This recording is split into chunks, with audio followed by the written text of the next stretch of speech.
ఎన్ని కష్టాలున్నా కూడా చిక్కటి చిరునవ్వుతోనే ఉన్నాం. చిక్కటి చిరునవ్వుతోనే ప్రజలకు చెప్పిన ప్రకారం మేనిఫెస్టోలో ఏదైతే మాట చెప్పామో ఆ చెప్పిన ప్రతి మాట కోవిడ్ లాంటి కష్టాలున్నా కూడా మీ జగన్ ఏ రోజు కూడా బటన్ నొక్కడంలో ఏ రోజు కూడా వెనకడుగు వేయలేదు. నేను ఒకటి చెప్తా ఉన్నా.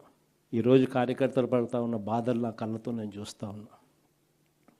కేవలం వైఎస్ఆర్ కాంగ్రెస్ పార్టీని ప్రేమించినందుకు, కేవలం జగన్ను సొంత కుటుంబ సభ్యుడిగా ఆప్యాయంగా ఆదరించినందుకు ఈరోజు వైఎస్ఆర్సీపీ కార్యకర్తలకు ఏదైతే ఇబ్బందులు పడుతూ ఉన్నారో ఆ బాధలు ఆ కష్టాలు స్వయంగా నేను చూశా కాబట్టి ఈరోజు చెప్తా ఉన్నా. ఇక నెక్స్ట్ వచ్చే జగన్ 2.0లో మాత్రం పరిస్థితి ఉండదు అని చెప్తాను. మొట్టమొదటి పీఠం కార్యకర్తకే వేస్తా, ఈ మాత్రం ఖచ్చితంగా చెప్తా ఉన్నా. ఈరోజు ఎవరెవరైతే పోలీసులు, ఎవరెవరైతే అధికారులు, ఎవరెవరైతే మిమ్మల్ని ఇబ్బందులు పెట్టారో అందరి పేర్లు నోట్ చేసుకోండి. నేను చెప్తా ఉన్నా, మీరు నోట్ చేసుకోండి.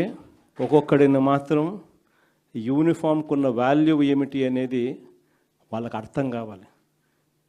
యూనిఫామ్ అంటే ప్రజలకు మేలు చేయడం కోసం యూనిఫామ్, అంతేగాని అధికారంలో ఉన్న వాళ్ళ కోసం సలాములు కొడుతూ గులాంగిరి చేస్తూ ఇటువంటి చిత్రహింసలు పెట్టే కార్యక్రమం ఈరోజు అయితే ఏదైతే జరుగుతూ ఉందో దీనికి తెర పడాలి అని అంటే ఏదైతే నువ్వు విత్తినావో అది ఎలా పండుతుంది అనేది నీకు తెలిస్తేనే ఇంకొకసారి నువ్వు ఆ ఇత్తనం ఇత్తడానికి నువ్వు భయపడే పరిస్థితిలోకి నువ్వు వచ్చినప్పుడే ఇది జరుగుతుంది. కాబట్టి ఈసారి మాత్రం ఖచ్చితంగా మెసేజ్ ఖచ్చితంగా పోతుంది. ఎవడెవడైతే అధికారి, ఎవడెవడైతే వైఎస్ఆర్సీపీ కార్యకర్తను ఎవడెవడైతే ఇబ్బంది పెట్టాడో వాళ్ళందరినీ కూడా చూస్తూ ఊరుకోము. చట్టం మీద దోషులుగా నిలబెడతాము. ఒకవేళ వాళ్ళు రిటైర్ అయిపోయి వెళ్ళిపోయినా, లేకపోతే వాళ్ళు దేశం విడిచిపెట్టిపోయినా కూడా ఎవరిని వదిలిపెట్టం. 7 సముద్రాల అవతలున్నా కూడా అందరినీ కూడా పిలిపించే కార్యక్రమం చేస్తాం.